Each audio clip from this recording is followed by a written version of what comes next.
오늘의 말씀은 시편 80편 17절로 19절의 말씀. 제가 가진 성경 구약 863페이지에 기록되어져 있습니다. 시편 80편 17절로 19절의 말씀. 제가 받들어 봉독합니다. 주의 오른쪽에 있는 자, 곧 주를 위하여 힘있게 하신 인자에게 주의 손을 얹으소서. 그리하시면 우리가 주에게서 물러가지 아니하오리니 우리를 소생하게 하소서. 우리가 주의 이름을 부르리이다. 만군의 하나님 여호와여, 우리를 돌이켜 주시고 주의 얼굴의 광채를 우리에게 비추소서. 우리가 구원을 얻으리이다. 아멘. 오늘 말씀의 제목은 나의 자랑이라는 말씀의 제목으로 여러분과 설교를 나누고자 합니다. 이 자랑은 인간의 본능입니다. 누군가에게나 자랑할 거리 하나씩은 다 있습니다.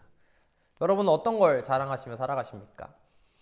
어떤 사람들은 돈과 명예, 가문과 권력, 혹은 학위를 자랑하며 살아가죠. 또 어떤 인생들에게는 이 경험을, 자기가 느꼈던 경험을 자랑하기도 하며 지식과 지혜, 그리고 혹은 내가 가지고 있는 언어에 대한 실력을 자랑하며 지식을 자랑하고 싶어하는 사람도 많이 있습니다. 여러분은 과연 무엇을 자랑하고 싶으십니까? 터키는 한때 유럽을 제패했던 그 오스만 제국 있죠. 역사를 자랑하였고, 이 영국은 대영 제국의 영화를 자랑했다고 합니다. 바울은 예수님을 만나기 전 자신이 이스라엘 족속이요, 이 베냐민 지파요, 히브리인 중에 히브리, 그 율법으로는 바리새인만큼 대단하다라고 자랑했던 자입니다. 그러나 바울은 예수님을 만나고 난 뒤 십자가에 못 박혀 돌아가신 예수 그리스도만을 자랑하겠노라 이야기하게 됐죠. 바울은 예전에 자기의 자랑으로 삼았던 모든 것들을 잃어버리기를 원했고, 그것들 또한 모든 자랑들이 다 배설물처럼 여겨졌다고 합니다.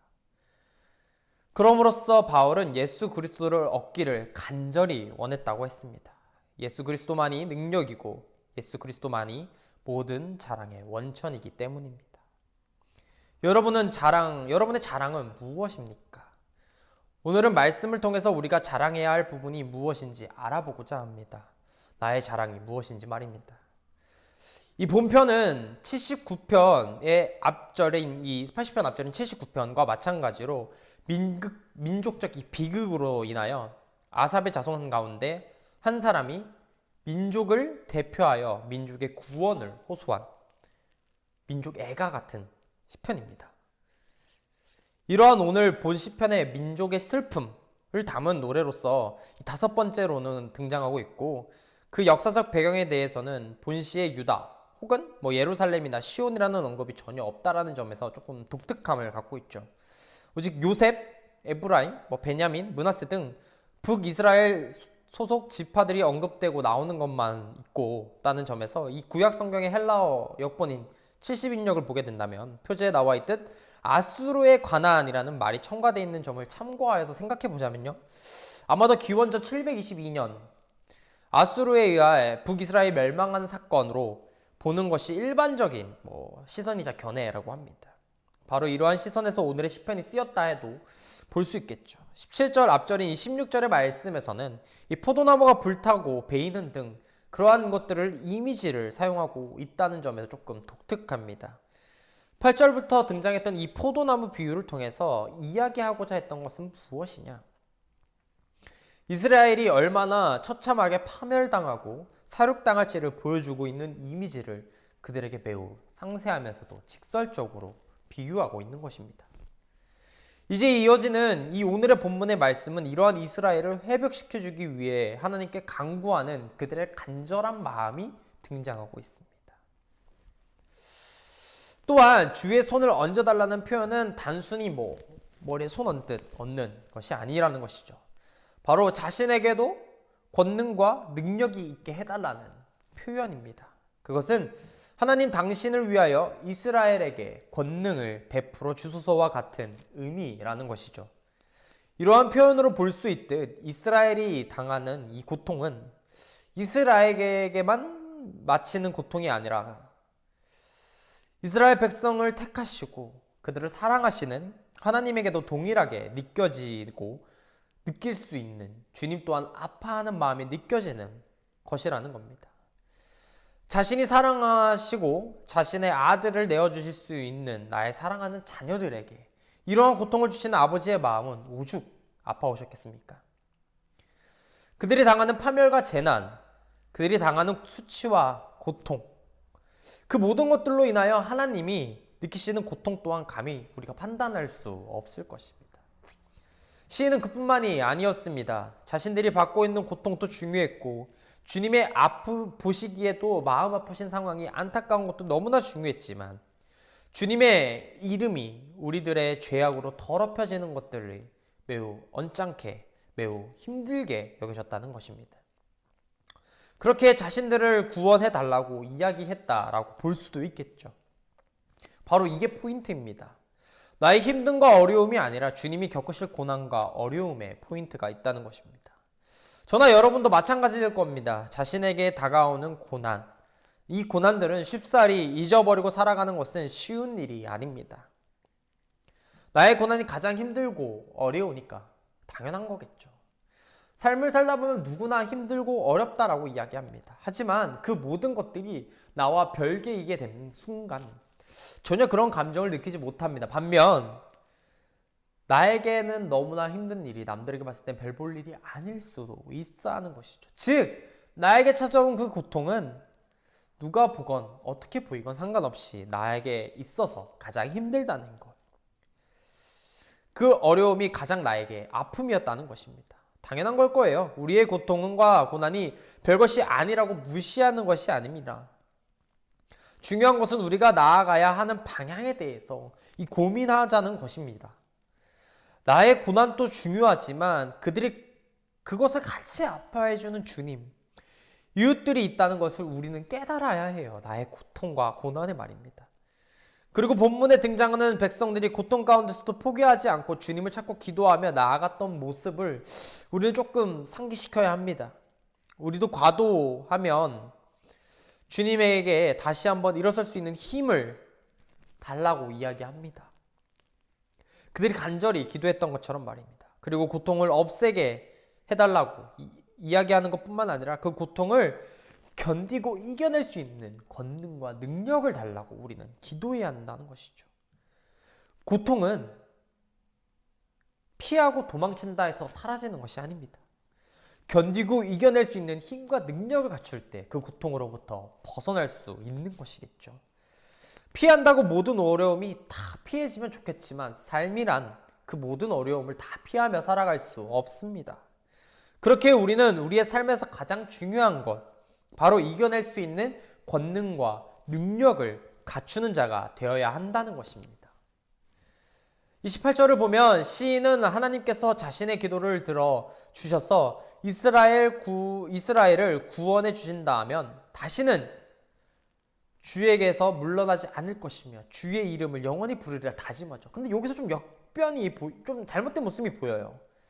여기서 물러가다라는 말은 떠나가다, 버리다, 배반하다라는 의미를 가진 말이에요. 그래서 주에게서 물러나지 않겠다라는 것이며 주의 이름을 영원히 부르겠다는 다짐과 같은 장면입니다. 하나님이 자신들을 구원해 주시기만 하면 자신이 어떠한 배반도 하지 않을 것이고 하나님의 이름만 찬양하는 언급을 다짐하는 듯한 이야기를 하는 것입니다. 그런데 반대로 생각해보면 오늘 시편의 이야기는 바꾸어 생각해본다면 당시의 북이스라엘에 처한 그와 같은 비참한 현실은 그들이 하나님을 떠나 너무너무 쉽게 그의 은혜를 배신한 결과로 다가온 결과입니다.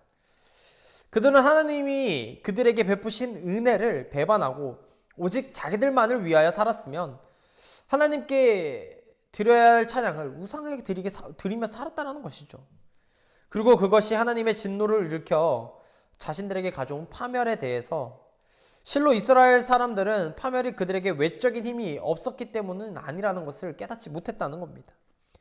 그들이 파멸한 것은 하나님을 배반함으로써 믿음의 힘을 상실한 데 그 원인이 있는 것이죠. 그들에게 하나님에 대한 믿음이 있었다면 하나님은 그들을 보호하였을 것이고 따라서 그들은 멸망한다는 이 안타까운 일에 부르질 일 또한 없었다라는 것입니다. 세상에 하나님을 이길 수 있는 자는 없기 때문에 주님의 이름을 거역할 일은 없어야 되겠죠. 우리는 이러한 사실을 통해서 교회의 진정한 힘이 무엇인지 알아야 합니다. 오늘날 교회는 초대교회의 시대와는 조금 비록 비교할 수 없을 정도로 엄청난 번영과 힘을 자랑하고 있습니다.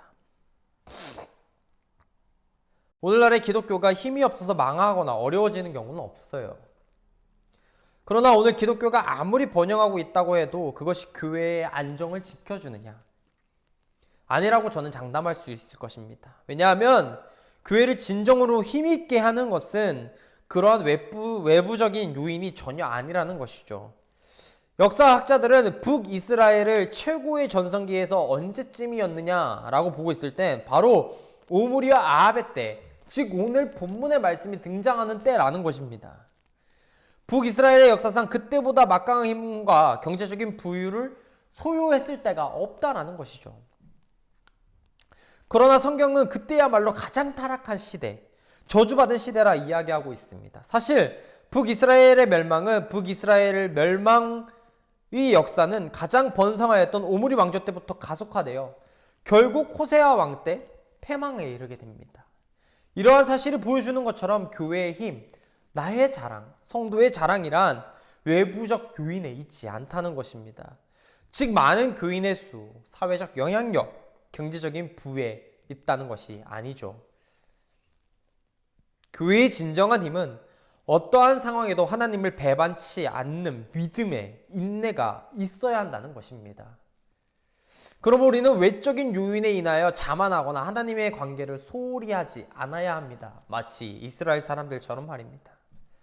믿는다는 것이 바로 이러한 것이기 때문이죠.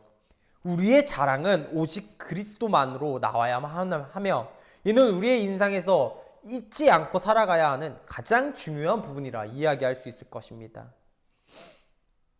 여러분은 여러분의 자랑이 과연 무엇입니까? 나의 자식이 잘 되는 것, 나의 커리어가 점점 잘 쌓여가는 것, 좋은 부모를 곁에 두고 있는 것, 내 이웃이 훌륭한 이웃이라는 것. 나의 자랑은 수도 없이 많을 수 있습니다. 어쩔 때 보면 돈이 나의 큰 자랑이 될 수도 있고 권세와 능력이 가장 큰 자랑이 될 수도 있습니다. 권능과 능력을 갖는 것은 주님의 이름으로부터 시작되고 주님의 이름으로 발현할 수 있어야 합니다. 그것이 나만의 자랑이 되는 순간 나만의 것으로 끝나고 말 것입니다. 마치 이스라엘이 잘못 생각하고 패망의 길을 걸어갔던 그 시기처럼 말이죠. 이스라엘이 부활할 때 주님을 잊어버려서 고난과 어려움의 연속이었던 사실을 잊지 마시고 우리도 우리의 자랑을 나만의 자랑으로 생각할 것이 아니라 나의 모든 것은 오로지 주님의 자랑이 될 수 있도록 노력하며 살아가시는 여러분이 되시기를 간절히 바라고 서원하겠습니다. 다 같이 주기도문으로 예배를 마칩니다. 하늘에 계신 우리 아버지여, 이름이 거룩히 여김을 받으시오며 나라가 임하옵시며 뜻이 하늘에서 이루어진 것 같이 땅에서도 이루어지이다. 오늘 우리에게 일용할 양식을 주시옵고 우리가 우리에게 죄 지은 자를 사하여 준 것 같이 우리 죄를 사하여 주시옵고 우리를 시험에 들게 하지 마시옵고 다만 악에서 구하시옵소서. 되게 나라와 권세와 영광이 아버지께 영원히 있사옵나이다. 아멘.